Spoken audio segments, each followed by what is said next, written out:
to stick with the speaking loudly approach. No. Cut out again. And next up is Janique Littlefield from HPA.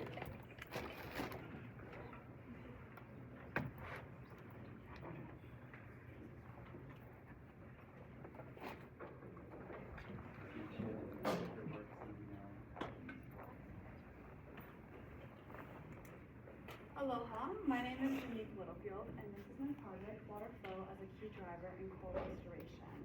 And you are the first ones to see the results of what is going to be in a peer-reviewed scientific paper, so it's so exciting. Could I see a show of hands of who enjoys the ocean, or coral, or snorkeling?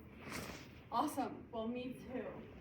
I got inspired by this photo that you see here when I realized that there was such a problem with coral bleaching and coral dead zones. But I kind of first started getting into coral a couple of years ago, and I just fell in love with it. And the more I learned, the more I realized the reality of restoration and how difficult and expensive these efforts really are. And as I learned about the gaps in our knowledge and how sensitive corals are to the environment, I immediately set out to solve these unsolved questions and these gaps. So I introduced myself to head of the Coral Lab at Woods Hole Oceanographic Institution, also known as WHOI, and she introduced me to her fluid dynamics lab, and she let me use her hydraulics lab, where I then conducted my experiments. And I spent my summer in Cape Cod conducting around 60 experiments, of which 15,000 images were created. And so I set out to answer these questions, like how does the flow of water affect coral survival, and how can we implement this knowledge into coral restoration? And so my prior research, I researched a lot of studies that incorporated a rotating fluid tank where you can see the actual formation of these eddies and flow behind a certain object.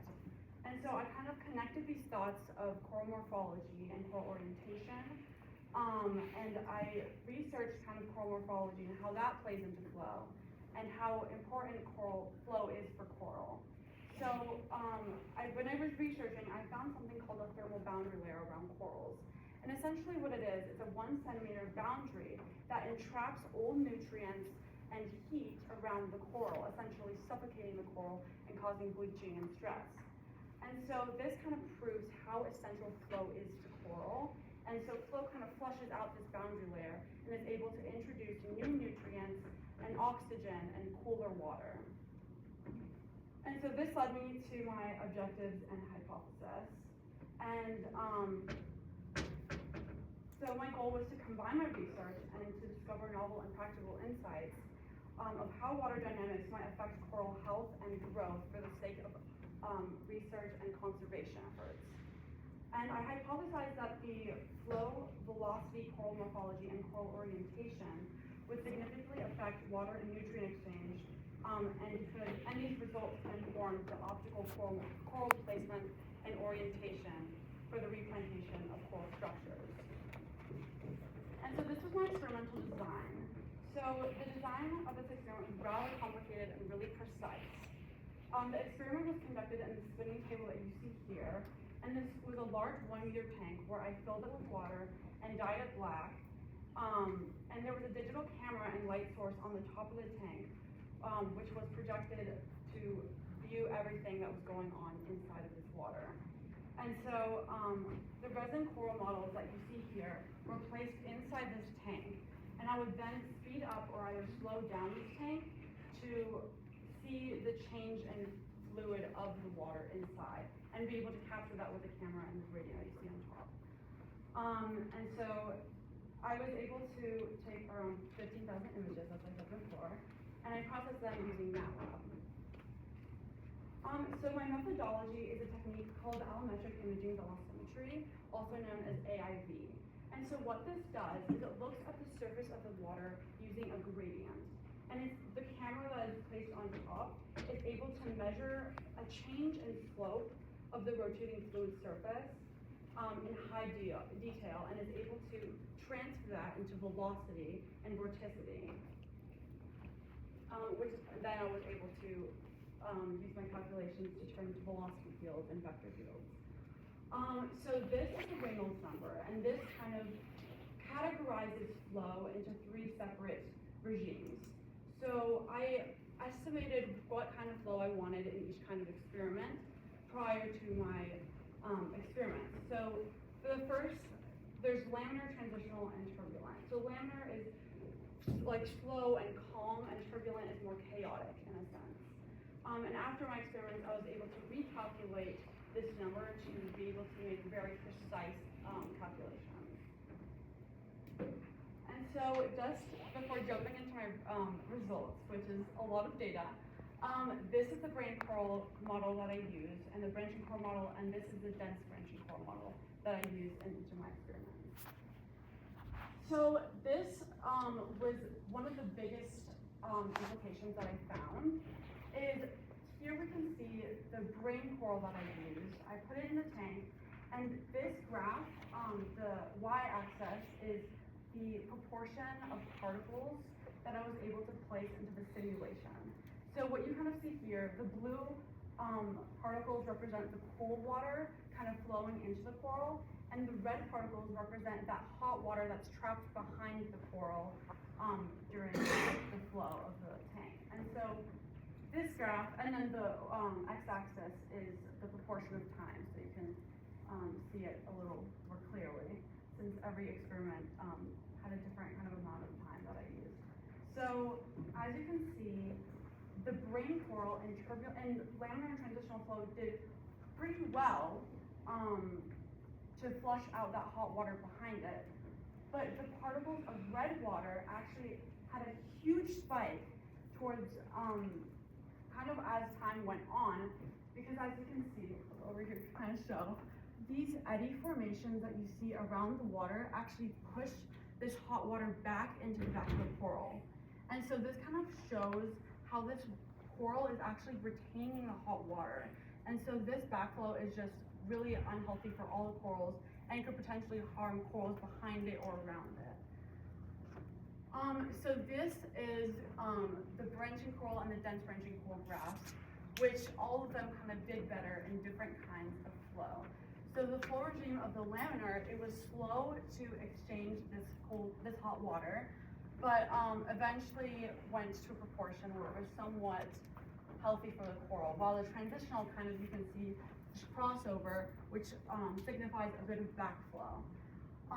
While the turbulent actually did very well for the branching coral, unlike the brain coral, where turbulent was very harmful. And in the dense branching coral, you can kind of see how turbulent did really well at first and caused some backflow, but not enough for real harm.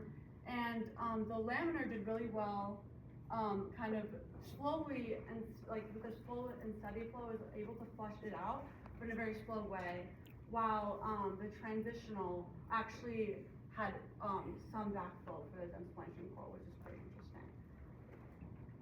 So my results for the coral morphology and how that plays into this is I compared the brain, the branching, and the dense coral in each of these graphs. So I would look kind of at how the dense branching did during turbulent flow, and how the brain actually, where you can see how it did pretty well during the transitional flow,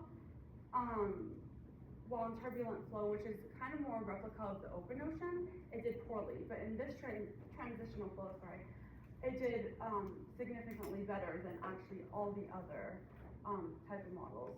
So the branching did moderately well, and the dense branching did the least well. And there you can kind of see that major backflow that the brain produces compared to the branching and dense coral at the turbulent flow. So that spike right there is very important, and it has the worst water exchange. And so I also wanted to test orientation with my experiment and see how orientation of corals affect how the flow actually flows around this coral. So I oriented the branching coral perpendicular and parallel to the flow. And as you can see, I actually thought it was going to play a big role in this, but according to this graph, you can kind of see how it doesn't really play as big as a difference as I thought. So orientation was kind of like, there's not as big of a role as either the morphology of the coral. So for my discussion, this kind of, you can connect these thoughts. This is really critical. These findings are super critical for coral health and nutrient exchange.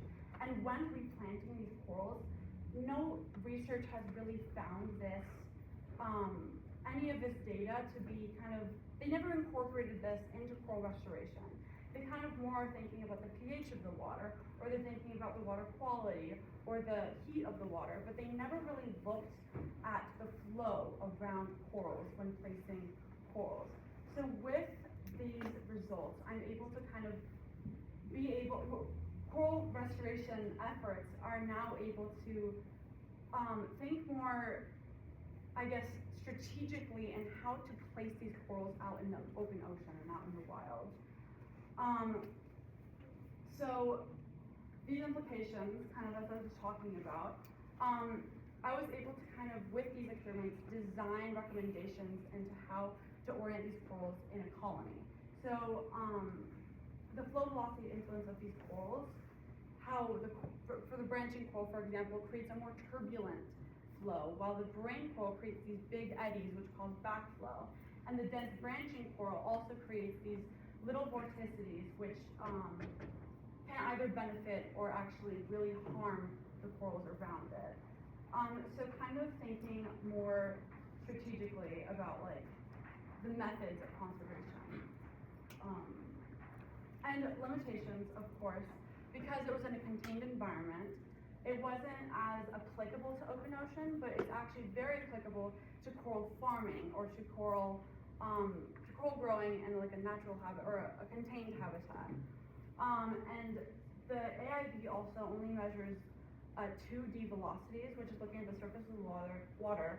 So for this experiment, it was quite perfect to use AIB, but for future experiments, for example, in a flume, or for example, out in the open ocean, it wouldn't be possible to actually use this AIB experiment. And it can't, because of the 2D, it can't actually get the specific tiny velocities within the coral branches, which I really wanted to get, but this actually was it completely worked for what I was trying to find in my experiments.